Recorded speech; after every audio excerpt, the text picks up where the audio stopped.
5 matchup going down in Indy. Let's go.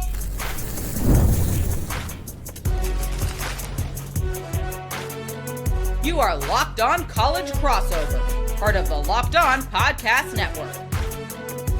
Your team every day. Yes, welcome on into Locked On Auburn and Locked On Boilermakers, crossover edition of our shows. Thank you so much for making Locked On Auburn and Locked On Boilermakers your first listen every single day. I'm Zach Blackerby of Locked On Auburn. Nick Arvin of Locked On Boilermakers. We'll give you our final predictions, our final thoughts on this game towards the end. Don't worry, you will leave this show with official predictions from the two of us. Key players, matchup. There's a mismatch in this that I think is glaring in favor of Purdue. But like the storylines going into this, Nick, this is an Auburn team that has looked kind of bumpy against some inferior opponents and then looked okay against some solid teams. Houston lost by a point, beat St. John's in Vegas. But when they've played really good teams, they've been pushed all over the place. Lost by 30 against Michigan, lost by 29, just recently. So my big question is where is Purdue in the hierarchy of these top potentially elite teams in college basketball? I mean, I'd like to think that we're in that top tier, that A tier for where these teams are right now. We do have a bad loss a couple weeks back against Iowa State that brings us down from being the number 1 team in the nation to being number 6. But in terms of the talent that we have on this team, we have 4 seniors in the starting lineup, 3 of which have played at Purdue since their freshman season. That's talent that can get you on a deep run in March. And we'll talk about all the matchups here later in the show. But I think that this Purdue team is an extremely talented group that if they're able to get to their top of their game, if they're able to reach their ceiling, it's going to be a team that finds a lot of success and not a team that Auburn's going to want to play in Indianapolis if they are on their game. Right. And I do think, so you said something that I think is important there. A Purdue team with a lot of older guys that have been playing together. That is not Auburn. We've got a mix of, older and younger guys, but Tahaad Pettiford is the only guy coming back on this team. And even with him returning, it's a different role, right? He came off the bench in Auburn's Final Four run a year ago. He was spectacular as a freshman. A lot of people thought he was going to go and enter the NBA draft. He chose to come back. And now this is kind of his team, and he kind of had a little bit of a rocky start. There's always this joke that, Tahaad Pettiford on the road is much better than Tahaad Pettiford in Neville. This is the kind of game where I do typically expect Tahaad Pettiford to play his game. And then they brought in Keshawn Hall. He led the Big 12 in scoring or in points per game a year ago. And he's been, pretty much 20 points tonight. He's been a bucket for sure. So how those two guys coexist, I still think Auburn's trying to figure that out. And, for Auburn to pull this off in Indy, you're going to need both of those guys absolutely balling out on both sides of the floor. Yeah, I could see the same for Purdue in terms of the backcourt that we bring with Braden Smith, Fletcher Lawyer. Those two guys, they play together very, very well because they've been playing.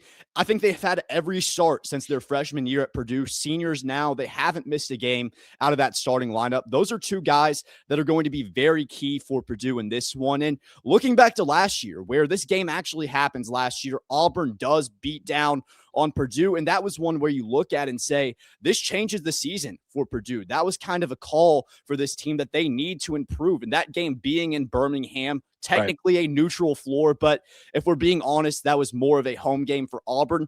I mean, it's similar to this weekend, right? Just I expect the same, right? Just the opposite this weekend, where that game is in Indianapolis. Definitely going to be a pro Purdue crowd. It's going to be an interesting one, but the Tahaad Pettiford, Braden Smith matchup is the one that you circle on the calendar when this game gets released on the schedule, because that's fireworks. Those are two of the best guards in all of the country, two guys with legitimate chances of being on All-American watch, legitimate chances of being on conference, all first conference teams to end out the season. Those are the two guys that I look at if I'm Purdue, if I'm an Auburn fan, and say, if these guys perform, my team has a chance. Yeah. Yeah, and then there's other guys. There's been that secondary scoring. There's been different names for Auburn that have popped up, but there's been no level of consistency there for sure. Like Kevin Overton, who they brought over from Texas Tech, Elijah Freeman, who physically has all the gifts you could ask for. He just went off, against an inferior opponent. I guess it was last week. He popped off. It was his best scoring game as an Auburn Tigers. Like, they've got the guys, but they haven't really, in my opinion, come together as like a team yet. And we'll see what happens with that. And of course, all this is tied to Stephen Pearl, his first year as a head coach. There's starting to be a little bit of pressure on him, which I think is good. I think there's people asking the questions. I don't think this roster was built in a way that Stephen would love. I mean, he inherited it from his father, right? Yeah. But I do think he has an incredible opportunity to make a statement this week against a very, very good Purdue team when, the last 2 times you've played elite teams, you've been ran out of the gym. Now you have a time to make a statement in Indy. I think it's a big opportunity for Stephen Pearl, and that's something that I look at going into this game because when it was on the schedule, I did a schedule prediction when Bruce Pearl was still the head coach. So I do want to ask you, so far this year, what has been the difference between the Stephen Pearl team that it was kind of a last-minute situation where going into the season, he's announced as the head coach, Bruce Pearl retiring. Have you, as an Auburn fan, seen any differences in the way that this program operates? And is that a good thing or a bad thing for what this Auburn team looks like this year? Yeah, there's definitely some similarities, right? Like, as far as what we see in a game, Bruce Pearl was yelling the entire time, whether it was at his players or at an official. Stephen's a lot more calm during games, which has been an adjustment. But as far as style, like, there's been some frustrations, both from me and just from Auburn fans in general, about how sometimes the offense, they're bringing the ball down the floor and there doesn't really seem to be a plan. But we saw that it stretches under Pearl too. We just gave Pearl the benefit of the doubt because he was one of the best coaches in college basketball. So I don't really know if there's this major difference. I mean, there's a lot of people that are critical of like Stephen's lack of timeout usage, but Bruce didn't call a ton of timeouts when runs were happening, against Auburn either. So I don't think it's that much different as far as on the floor stuff. But I do think some of the off the field stuff is different, and I don't know if that's good or bad yet. I think it's too early to tell. Yeah, fair enough. But that's one that I want to see because you got Matt Painter, who's one of the longest tenured coaches at Purdue. And then on the other side, you got Stephen Pearl, that first-year head coach in a tough environment. I think that it's certainly going to be a tough hill for Auburn to climb. We're certainly going to get to those predictions later. But before we get into those key matchups, I do want to ask you, what do you think is Auburn's weakness so far this year? We've seen against Houston, you guys are very competitive in that game. You play Michigan, who, to be fair, they've beat about everybody they've played by 30. So you guys aren't too different in that direction. But in terms of what Auburn does poorly when they lose games, what would you say that is?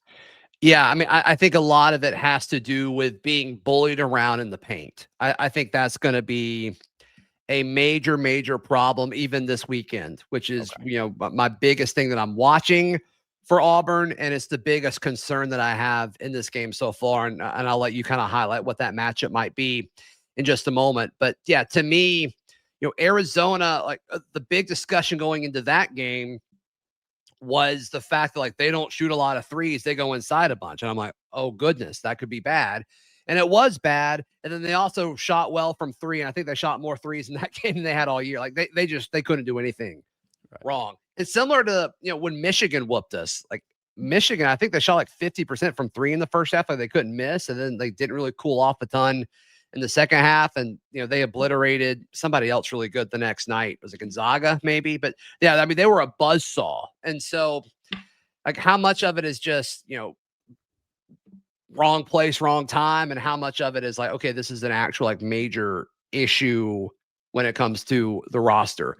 Nick, let's highlight some of those potential matchups that you're watching, especially guys around the rim that Auburn fans need to know about. Let's jump into that in just a moment right here on this crossover edition of Locked On Boilermakers, and Locked On Auburn. Today's show brought to you by our friends at Rocket Money. Nick loves Rocket Money. I do. I love Rocket Money. If you ever feel like money just disappears each month, it happens fast. A few subscriptions here, an impulse buy there. Suddenly the numbers in your bank account, they don't match the number in your head. Rocket Money helps you get that clarity and track every dollar and stay in control of your finances. My big thing here, Nick, is like you sign up for all of these subscriptions over and over and over again. And it's like with Rocket Money, you can pull it up. It's like, I haven't used this in months. That's a big you never deal. know. You never know what you're using. I had 2 Netflix subscriptions that I just found out about because of Rocket Money. It saves me over $14 a month. Yeah, that adds up over the course of a year. That's a big deal. And if you find several things, that's a big deal. Hey, take control of your finances and cancel your unwanted subscriptions with Rocket Money. Go to rocketmoney.com/lockedon today. That's rocketmoney.com/lockedon. rocketmoney.com/lockedon. This is a crossover edition of Locked On Auburn, Locked On Boilermakers. Nick Arvin. I'm Zach Blackerby. Talk to me about what Auburn fans should expect Purdue to do around the rim and in the paint, because that is my biggest concern in this matchup going into Saturday.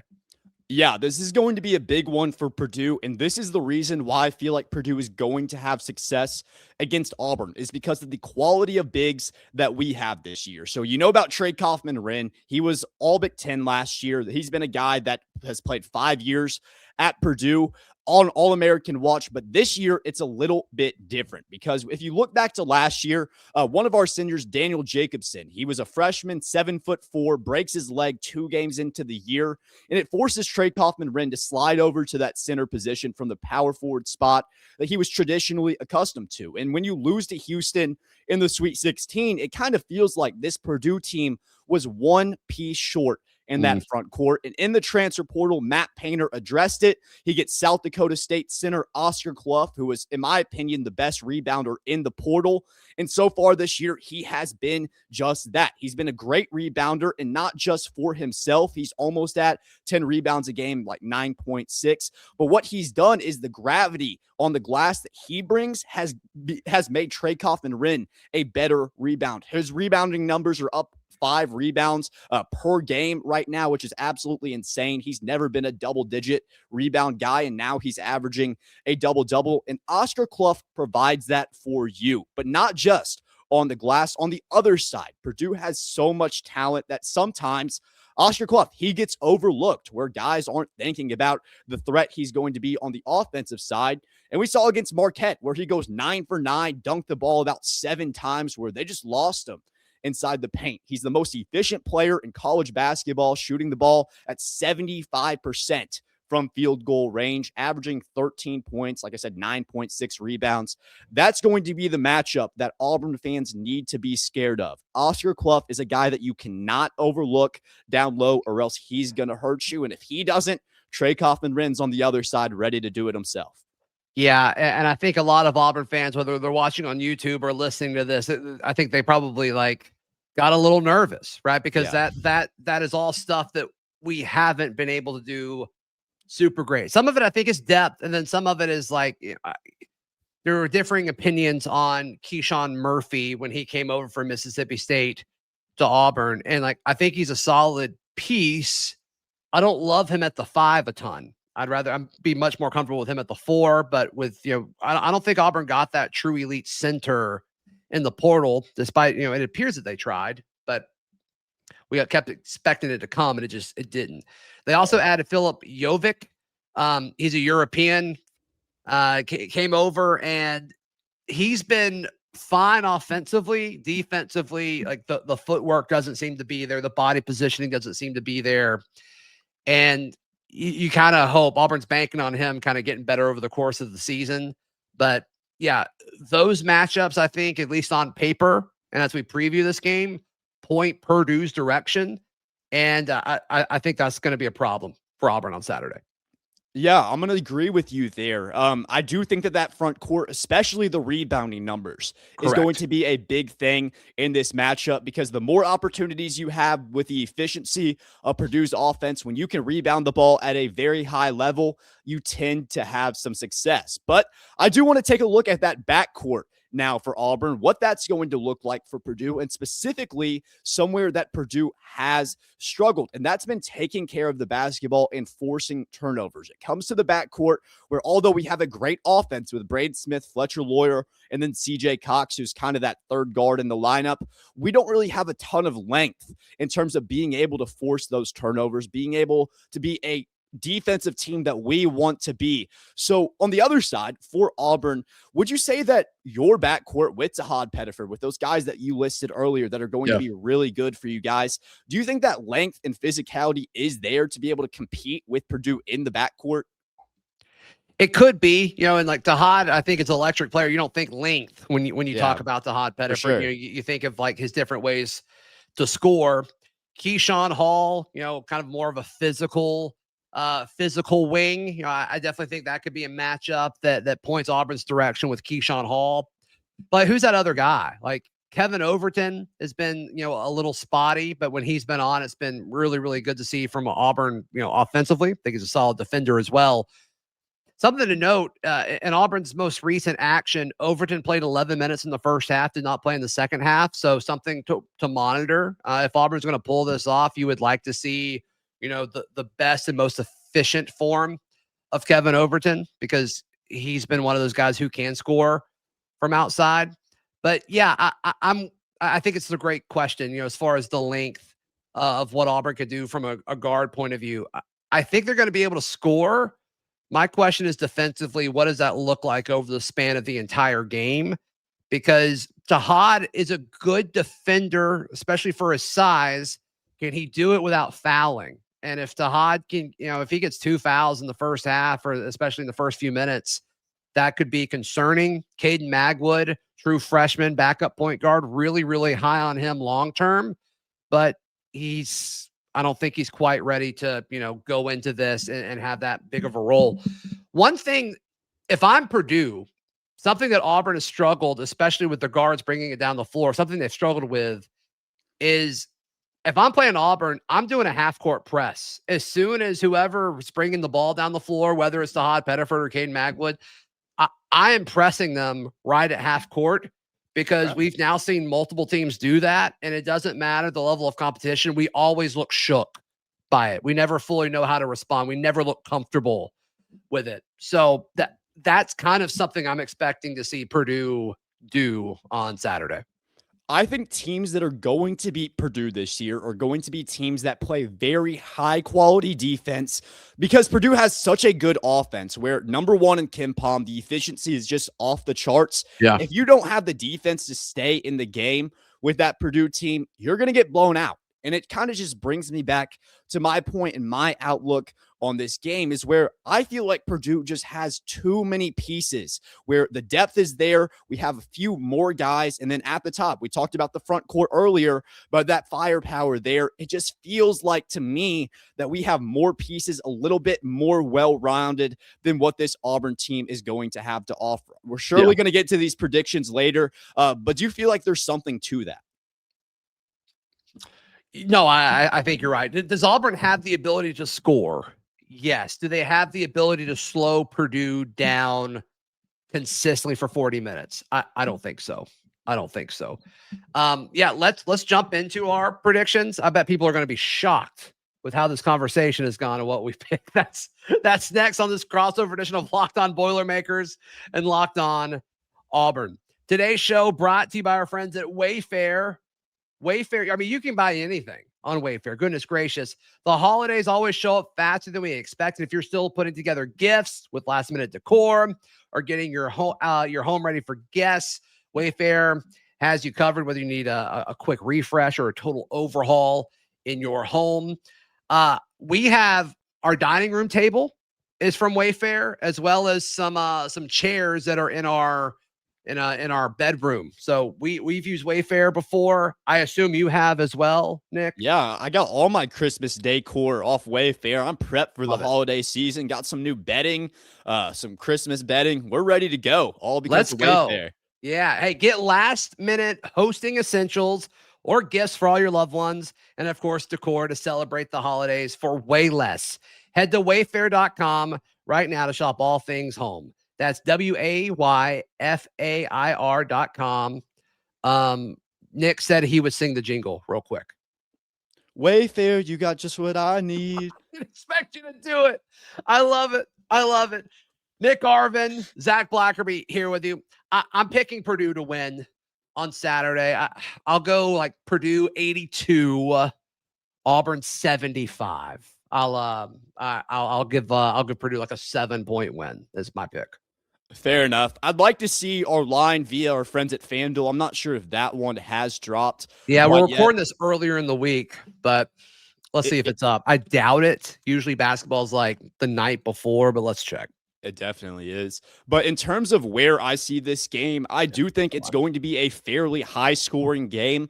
In terms of it being at a neutral court, but that neutral court being in Indianapolis, I don't think that Purdue's offense is necessarily going to take a night off. And we talked about, I'm not sure if Auburn is going to be able to stop this Purdue team, and Purdue's defense still has some question marks there. So I do think this is going to be a high-scoring game, but I'm of the opinion that Purdue's offense is too good right now to get beat, especially not in Indianapolis. I'm going to say Purdue wins this one by a decent margin, 92-77, a nice little 15-point win in Indianapolis. Yeah, I mean, I don't think either of what we just said would surprise me.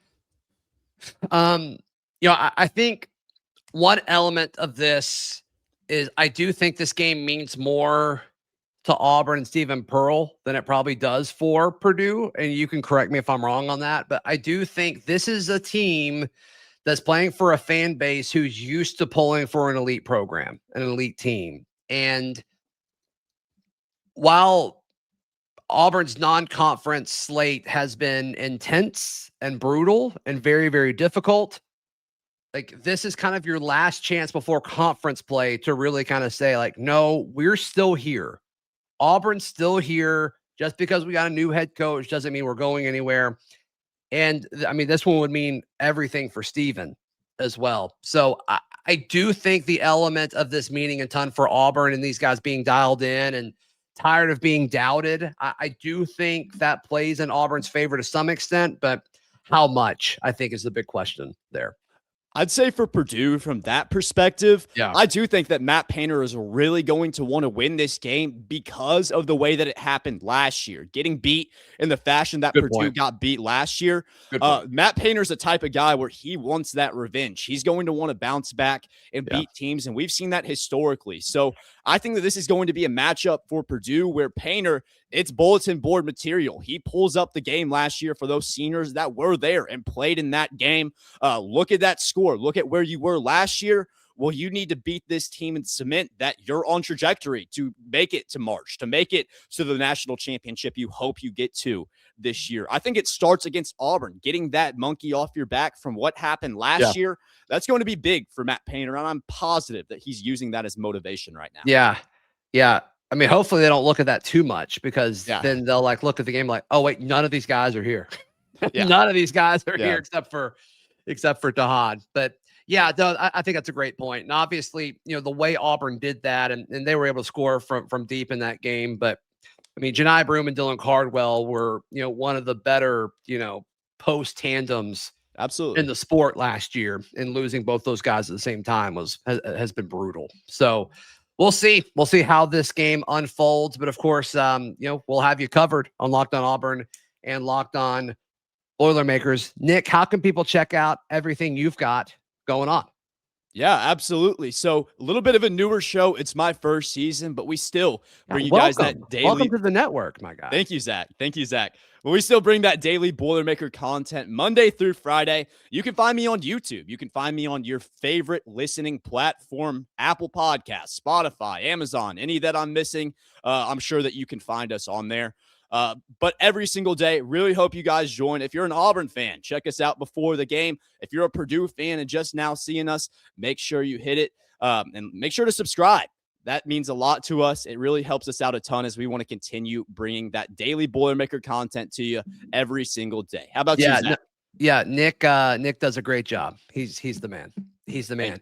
And for Purdue folks, if you want Auburn content going into this game, or I go live after every Auburn basketball game, if you want to hear our perspective of the game, However you find Locked On Boilermakers, you can find Locked On Auburn. For Nick Arvin of Locked On Boilermakers, I'm Zach Blackerby of Locked On Auburn, and this has been a crossover edition of Locked On Boilermakers, Locked On Auburn, part of the Locked On Podcast Network. Your team every single day.